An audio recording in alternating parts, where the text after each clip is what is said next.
Hello दोस्तों, नमस्कार। आज हम लोग एक महत्वपूर्ण निबंध की टॉपिक जो भारतीय कृषि है उसके संबंध में चर्चा करेंगे। इसके निबंध का टॉपिक है भारतीय कृषि की मानसून पर निर्भरता, चुनौतियां, प्रभाव और भविष्य की राह। चूँकि दोस्तों आज 30 तारीख को जो है सभी लोगों का जो है जीआईसी मेंस एग्ज़ाम है। आप लोग जो है सामान्य हिंदी और निबंध पढ़ते रहिए, साथ ही साथ सब्जेक्ट को भी पढ़ते रहिए। आइए हम लोग डिस्कस करते हैं इस पर, निबंध पर, कि बहुत महत्वपूर्ण निबंध है ये। देखिए, शुरुआत हमने ऐसे किया है, ठीक है। यदि कृषि विफल होती है तो सब कुछ विफल हो जाता है। इसीलिए कृषि केवल एक आजीविका नहीं बल्कि हमारी जीवन रेखा है। कौन का है? Doctor M S Swaminathan. ठीक, डॉक्टर एम एस स्वामीनाथन का यह कथन भारतीय कृषि की महत्ता को संदर्भित करता है, क्योंकि भारतीय अर्थव्यवस्था में कृषि क्षेत्र का योगदान देश की कुल जीडीपी में कितना है? लगभग 18% है। ठीक है, ये लोग डाटा आप लोग दिए रहेंगे ना तो काफ़ी बेनिफिट मिलेगा आपको, नंबर अच्छा मिलेगा। क्योंकि जब मैं वो लोअर 2015 का मेंस दिया था, उस समय जो है 50 नंबर का निबंध आता था, 50-50 नंबर का। तो हमने 2 निबंध लिखा था, एक जो है जलवायु परिवर्तन पर लिखा था, ग्लोबल वार्मिंग पर, और एक मनरेगा पर लिखा था। तो जो जलवायु परिवर्तन पर लिखा था इसमें काफ़ी फैक्चुअल मैंने दिया था कि क्या क्या गैसें क्या क्या हैं, और वर्तमान समय अंतर्राष्ट्रीय प्रभाव क्या प्रयास हो रहा है, भारतीय प्रयास क्या हो रहा है, सामूहिक प्रयास क्या किया जा रहा है, ओजोन परत में कैसे क्या है, ग्लोबल वार्मिंग से जो है जो क्या कहते हैं पेरिस जलवायु सम्मेलन 2015 था, COP21, उसमें क्या निर्णय लिया गया है, अंतर्राष्ट्रीय स्तर पर क्या क्या किया जा रहा है।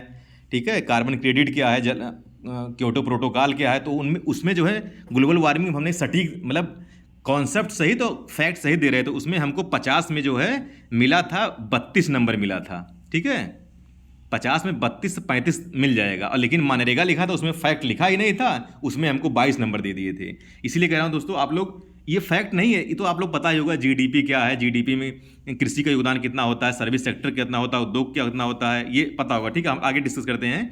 कुल जीडीपी में लगभग 18% है, लेकिन इससे भी महत्वपूर्ण बात यह है कि क्या है कि देश की लगभग 45 से 50% आबादी आज भी अपनी आजीविका के लिए सीधे तौर पर कृषि और उससे क्षेत्रों पर निर्भर है। ठीक, हम लोग आगे देखते हैं।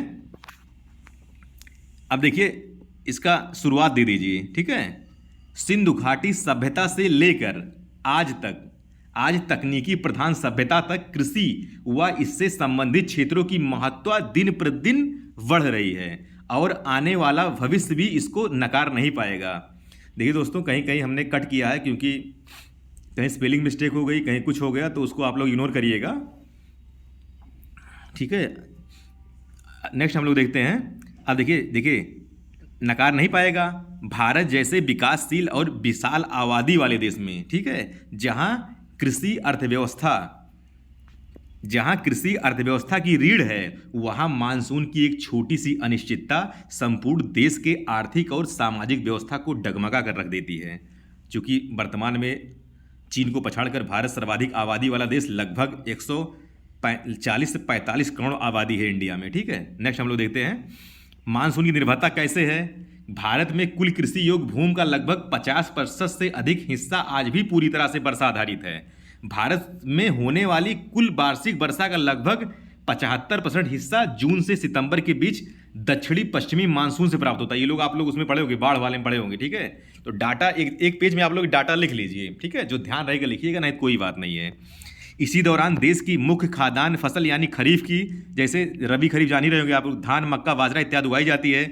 अतः यदि मानसून सही समय पर और सही मात्रा में आता है तो देश के गोदाम अनाज से भर जाते हैं, ग्रामीण क्षेत्रों में क्रय शक्ति बढ़ती है और उद्योगों में तेजी आती है। हमारे अन्नदाता के चेहरे पर खुशी छा जाती है, वह अपने बच्चों को पढ़ाता है और उनका विवाह संपन्न करता है। ठीक, नेक्स्ट हम लोग देखते हैं मानसून की अनिश्चितता और कृषि पर इसके दुष्प्रभाव। ठीक, अब मानसून की अनिश्चितता कैसे है और कृषि पर इसके दुष्प्रभाव क्या है।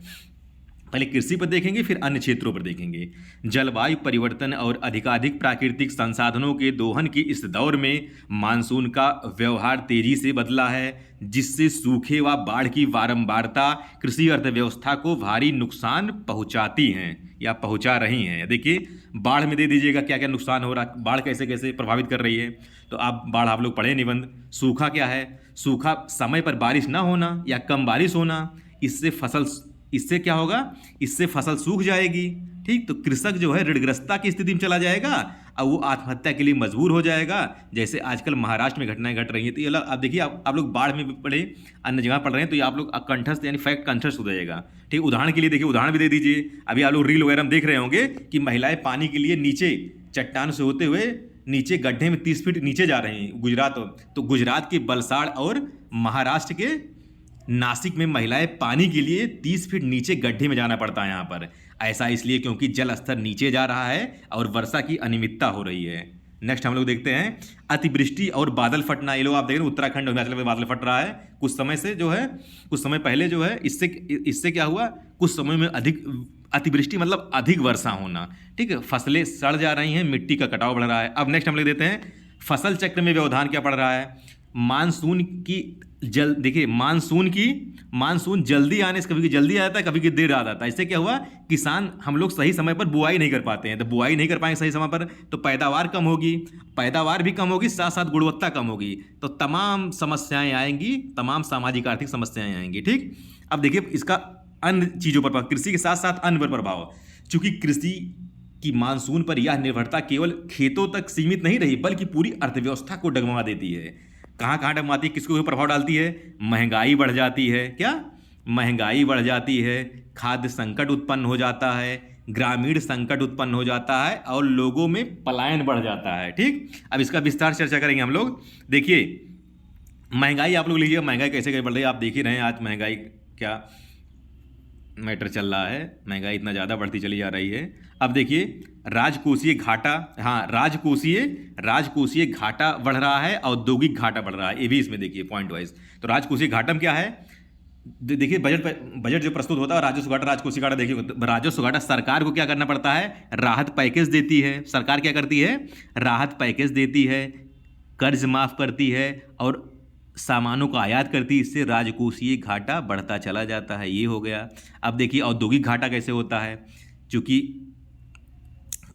किसान जो है या कृषि उद्योगों को कच्चे माल की आपूर्ति करती है, ये आपूर्ति बाधित हो जाती है। ठीक, नेक्स्ट है खाद्य संकट उत्पन्न हो जाता है। नेक्स्ट है ग्रामीण संकट उत्पन्न हो जाता है।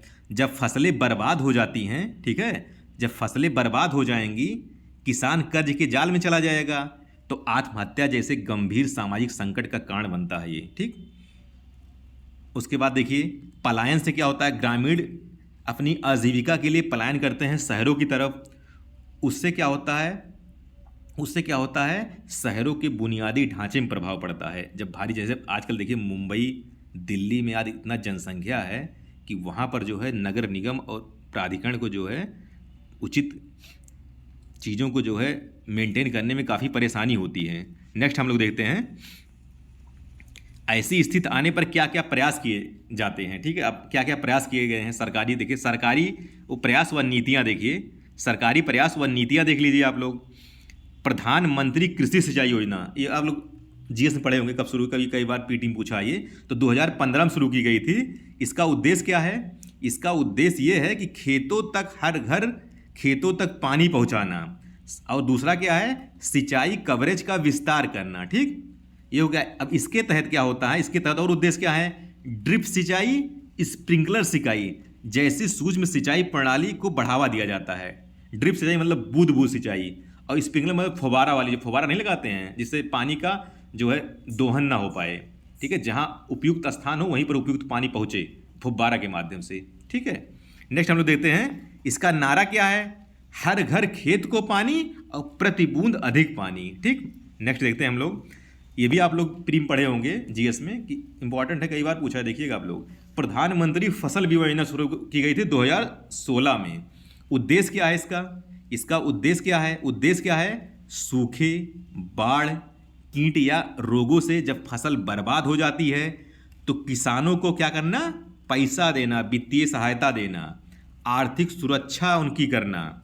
थर्ड क्या है, आप लोग पढ़ ही चुके हैं, नदी जोड़ो परियोजना, यानी कि देश की ज़्यादा पानी वाली नदियों को कम पानी वाली नदियों में जोड़ा जाए, ठीक है, जिससे सूखाग्रस्त इलाकों में पानी पहुंचाया जा सके, जैसे बुंदेलखंड में, ठीक है, बघेलखंड में, ठीक है, राजस्थान में, मध्य प्रदेश में। इसके लिए भारत सरकार पहली नदी घाटी जोड़ो परियोजना पर कार्य करी, कौन सी है, केन बेतवा लिंक परियोजना। इसी तरह मांग की जा रही है कि गंगा को, ब्रह्मपुत्रा को और कोसी, इन नदियों को जो है अन्य नदियों से जोड़ा जाए, ठीक है। भविष्य की राह क्या है, अतः भारतीय कृषि को आत्मनिर्भर बनाने के लिए पारंपरिक तरीकों के साथ साथ आधुनिक वैज्ञानिक AI, आर्टिफिशियल इंटेलिजेंस तरीका अपनाना होगा। वर्तमान समय AI का दौर है, ठीक। देखिए क्या क्या करना होगा इसके लिए। पहला क्या, जलवायु अनुकूल कृषि करनी होगी। दूसरा, मोटे अनाज को बढ़ावा देना, क्या होगा, जलवायु अनुकूल कृषि करनी होगी, मोटे अनाज को बढ़ावा देना होगा, जल संचयन, वाटर प्रबंधन करना होगा, कृषि का विविधीकरण होगा। इसमें देखिए आप लोग क्या लिखेंगे, अब पहले में क्या लिखेंगे, पहले में क्या है, पहले में जलवायु अनुकूल कृषि के अंतर्गत क्या करेंगे, वैज्ञानिकों को ऐसी फसलों का विकास करना होगा जो सूखे और जलभराव की स्थिति को झेल सकें, ठीक, झेल सकें। इसके लिए प्रयास किए जा रहे हैं कि ये भी दिखा दीजिए आप लोग। इस समय वर्तमान में भारतीय कृषि अनुसंधान परिषद दिल्ली ने ऐसी किस्मों का विकास किया है जो सूखे व कम पानी में पैदा हो सकती अधिक उत्पादन दे रही हैं। जिसे इसमें है पूसा बासमती 1882 और कमला DRRA 100, ये धान की किस्म है। देखिए ये DRRA, इसको जो है आप देवनागरी भाषा में लिखिएगा, हमसे गलती हो गई, देवनागरी में लिखना चाहिए, इंग्लिश में आप प्रयोग मत करिएगा। आप लोग कहीं भी इंग्लिश शब्द रहेगा देवनागरी में लिखिएगा उसको। नेक्स्ट हम लोग देखते हैं मोटे अनाजों में क्या कहते हैं, मोटे अनाजों को श्री अन्न कहा जा रहा है। क्यों, इसके अंतर्गत रागी, ज्वार, बाजरा आ रहे हैं, क्योंकि ये कम पानी में उगती हैं और अत्यधिक पोषण देती हैं, ठीक है। भारत के ही प्रस्ताव पर देखिए, ये आप लोग करंट में पढ़े रहे होंगे, भारत के ही प्रस्ताव पर संयुक्त राष्ट्र संघ UNO ने जो है 2023 को अंतर्राष्ट्रीय मोटा अनाज वर्ष के रूप में घोषित किया है। भारत सरकार ही मोटा अनाज को बढ़ावा दे रही है। नेक्स्ट देखते हैं जल संचयन या वाटर सेट प्रबंधन। गांव में रेन वाटर हार्वेस्टिंग, यानी वर्षा के पानी को संचित करने के लिए प्रोग्राम चलाने होंगे, ठीक है। जैसे तमिलनाडु में सरकार तो हर घर और हर इमारत के लिए वर्षा जल संचयन को अनिवार्य बनाने वाला राज्य हो गया है। साथ ही साथ राजस्थान में कुंड, जोहड़ व बावड़ियों में जल संचयन। देखिए जोहड़ जो है अभी कहीं पूछा गया था, कहीं हमें लगता है GIC या LT जो GS वाले पूछा गया था ये कि जोहड़ का प्रयोग कहाँ किया जाता है। नेक्स्ट हम लोग देखते हैं कृषि विविधीकरण।